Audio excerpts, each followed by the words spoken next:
د الحاج بوراغا کاروان لنډه پیژندنه. الحاج بوراغا کاروان د حاجي عبدالعلي خان زوی او د حاجي عبدالرحمن خان لمسی د هلمند ولایت ناوې ولسوالۍ د عینک په سیمه کې په یو دینداره او علم پروره کورنۍ کې په 1499 هجري شمسي کال کې دنیا ته سترګې غړولې دي. نوموړي تر 12 خپلې زده کړې په ګاونډي هیواد پاکستان کې کړې دي او په 1494 کال کې د حقوقو په پوهنځي کې قضا او څارنوالۍ او د سیاسي علومو ماسټري په دانشګاه واحد آزاد افغانستان کې وکړه.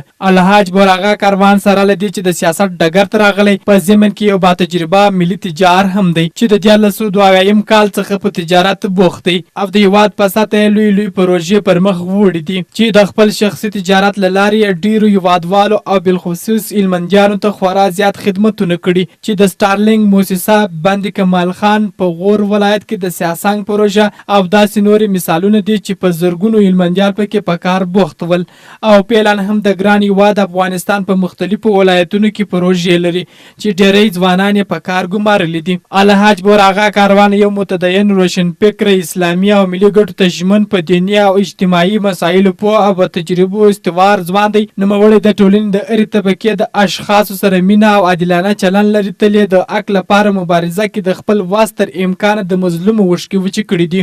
الحاج بوراغا کاروان د ځوانې طبقې ډېر لیواله دی او په دې یقیني دی چې ځوانان د کار کولو انرژي لري. همدا ځوانان دي چې د دې هیواد ناخوالو ته د پای ټکی کښېښولی سي. بوراغا کاروان تل د ځوانانو سره مشورتي ناستې او غونډې کوي. په دې نظر او آن دی چې عدالت پلې او ځوانان مو د وطن آینده ده. نوموړی یو د هغو اشخاصو څخه دی چې تل یې پر شونډو مسکا خوروي او په ورین تندي خپل ټولنیز ژوند پر مخ وړي. د دوستانو په منځ کې د اخلاقو سمبول یادېږي. تل یې د دوستانو سره بانډارونه او ناستې د ځوان نسل پاک او د هغوی پر بهبود وي. الحاج بوراغا کاروان تل کوشش کړی چې د خوار او بیچاره ولس غږ تر چارواکو ورسوي. تل یې خپل ځان مال د مظلوم ولس په خدمت کې وقف کړی دی. نو همدا لامل سو چې د هلمندي ولسونو په غوښتنه د لا خدمت کولو لپاره هلمند ولایت څخه ولسي جرګې ته خپلواک نومان سو.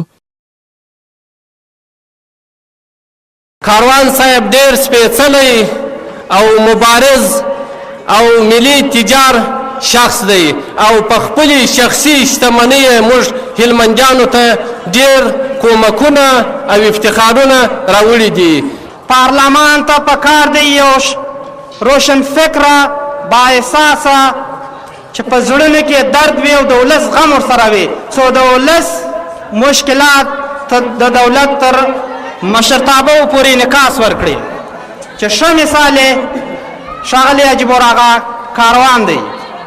موږ دا امید دی چې حاجي کاروان صاحب دا په خپل اجنډا کې نیسي او د زراعت په بخش کې به ډېر کوشش کوي او هلمندیانو ته به زراعتي پروژې او د زراعت په بخش کې به دا همکاري کوي او هلمندیانو ته به دا برابروي.